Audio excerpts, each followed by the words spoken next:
wrestling fans, thanks for clicking the dreaded D-Rose report. I mentioned Wade Barrett yesterday. Do a little update on him. Barrett, remember he suffered a partially dislocated elbow, which would require surgery, and sidelined for about, he'd be sidelined for about 4 months. On May 2nd, 2012, he was announced he would be in a supporting role for WWE studio film Dead Man Down, starring Colin Farrell. My question was, I seen on the internet where his attorney is speaking for him, watching SmackDown and Raw. Don't know what the attorney angle is, unless that's what it is an angle where he's going to come back and sue like Lesnar and a lot of other people for whatever reason. Maybe it's for his injury, who knows. Anyway, the Raw brand has been having trouble getting into Brazil. Why? Well, they're going to be there tonight, and it's a debut, I guess. And their flights, they had a lot of problems with the flights. Tyler Rex wrote, said, "Man, another bad travel week. Missed the connection because the first flight was delayed. Flying standby, may not get home till 10 p.m. I don't get home till 9. From first class to economy," he says. "At least I'm stuck in Philly until 4 p.m. Not gonna fly fight for leg and elbow space though. It ain't gonna happen." Anyway, in an update, the word is that WWE was able to get some of the talent rescheduled on another flight to get into the country, and WWE registered Raw Active anyway as a trademark for their name of online chat rooms when Raw goes to 3 hours in July. And they also registered # or whatever you want to call it, Raw Active, for the use on their clothing line. They're trying a little bit of everything. The interactive thing is going to be what's going on in the Raw the chat rooms. And it's going to be, I don't know whether they're going to have people off air discussing things with me and you, or we're just going to talk with each other, trying to figure out whether so-and-so's to win, or whether it should be what kind of a match. We'll see how that works out. Hey, happy birthday to TNA Tag and X Division Champion Alex Shelley, turned 29 years old. PWG founder Super Dragon turned 37. And I don't know if you remember what today was, but everybody knew what happened in 1999 on this day. Anybody that was ever even associated with wrestling. The wrestling world lost former WWF Intercontinental European Tag Team Champion Owen Hart at the age of only 34 years old. Hart originally didn't want to become a wrestler, but after failing in finding steady employment and an enjoyable job, he began training with his father's famous dungeon, and debuted for Stampede Wrestling in 1986. And a couple of years after wrestling in Canada and Japan, WWF had a deal for him, and he debuted in 1989 in WWEF, wrestling as the masked superhero, the Blue Blazer. And details are still sketchy after the accident at best, but however, what is known that the harness failed for some reason, causing him Hart to fall nearly 80 feet, landing chest first on the top rope. He was rushed to the hospital and was pronounced dead on arrival of massive internal bleeding. WWF aired a tribute show, Raw is Owen, the following night. Never will forget that. Cody Rhodes indicated earlier this week that he was going to be taking some time off. Well, apparently that's not the case. Cody's going to be appearing next week on SmackDown to respond to Christian defeating him for the Intercontinental Championship at Over the Limit. No word yet when Cody's going to be taking any time off, if he does. News came out this week that over the past few months, WWE officials were discussing Cody Rhodes for a potential feud against WWE Champion CM Punk. So we'll see how that goes. And speaking of AJ, I thought we were. Anyway, speaking of AJ, she posted a follow-up to an angle between her and CM Punk that happened on Monday's Raw, if you remember that backstage. She says, "I sort of dig guys that sort of dig crazy chicks." Oh man, that's the way I feel too. Just ask my wife. Hey, considering launching a radio show featuring behind the scenes discussing, WWE's thinking about it. And they got a on their website. I'm not going to go through all that. A lot of question and answers. What do you like? You know, just want to get on there and answer all that. Go right ahead. This week's Raw Super Show did a 3.40 cable rating, up from 2.94 from the week before. Post over the limits show averages about 4.16 million viewers, which is actually down from last week, but the first hour average 4.17 million viewers, and the second hour average about 4.14 million viewers. So there's still,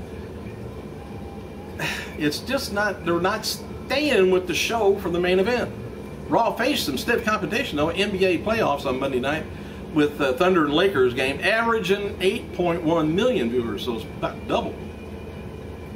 Comparing Monday night's Raw to the previous post-pay-per-views, this week's rating and viewership were down sharply from Raw that aired the night after the Elimination Chamber. Raw's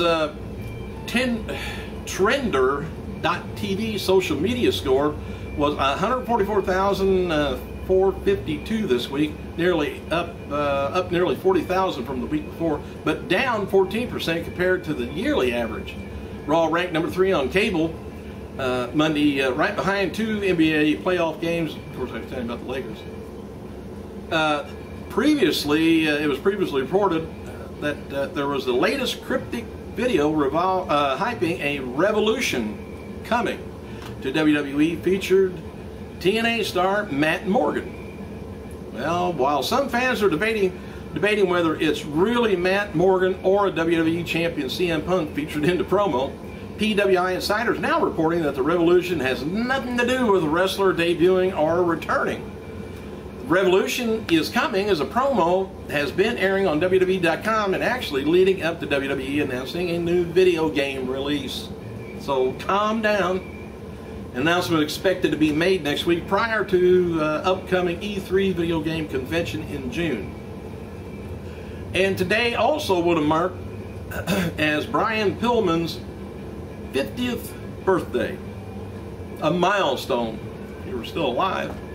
A previous undetected heart condition, arteriosclerosis, heart disease, led to the death on October 5th, 1997. Smith Hart remembers the late wrestler via Twitter, writing, "Happy birthday, Brian Pillman. You're a brother in every sense to all of my siblings, and miss every day more. Every day more than you'll ever know. God bless you." WWE returns to the PNC Center in Raleigh, North Carolina for a Raw Live event December 30th. Ticketmaster pre-sales going on May 25th if you live over that area. Password is, don't tell anybody, password's WWE. Can you believe that? I hope they got better passwords on their website. Alex Shelley, whose contract runs out with TNA, is set to expire soon, and reportedly is going to be jumping ship to WWE. And according to former WCW broadcaster Mark Madden, he wrote on Twitter, remember him? Good luck, Alex. Alex Shelley is WWE bound, a real talent. Let's see if he's used right. Shame to break up the Motor City Machine Guns, best tag team in the U.S. A lot of people in WWE are talking about how the company went back to having pretty much no direction in storylines. The feeling is that things are looking up after WrestleMania 28 when Brock Lesnar returned, but the People Power era and the push of John Laurinaitis, things is going back downhill. Anyway, what's pretty much currently planned for WWE's No Way Out in June, the lineup so far: Big Show taking on John Cena, WWE Champion CM Punk taking on Daniel Bryan, possibly with Kane involved somehow, we'll see. World Heavyweight Champion Sheamus versus Alberto Del Rio, WWE Intercontinental Champion Christian taking on Cody Rhodes, and Randy Orton taking on Jericho just for the hell of it. Last week, writer Joshua Fisher of the Darien Times newspaper wrote about Linda McMahon and her bid for the U.S. Senate. Fisher called WWE a product that is barely above pornography. Well, that tells me he has no idea what pornography is. So shut up. Speak when you're spoken to. Jim Ross has a new in-depth article on WWE, wondering if former WCW announcer Tony Schiavone was the most underrated play-by-play man of all time. WWE website also got an article up about the current superstars picking the most underrated superstars of all time. Dolph Ziggler chose Billy Gunn. Daniel Bryan chose Billy Robinson. Eve Torres chose John Laurinaitis, you might know, and then she wiped their nose off. Alex Shelley, who chose X-Pac. Ezekiel Jackson chose Tito Santana. Kofi Kingston chose Billy Kidman. Matt Stryker chose Johnny Rods. And Howard Finkel chose Bam Bam Bigelow, and WCW Classic as a whole chose Dean Malenko, which he, man of 1,000 holes, wasn't he?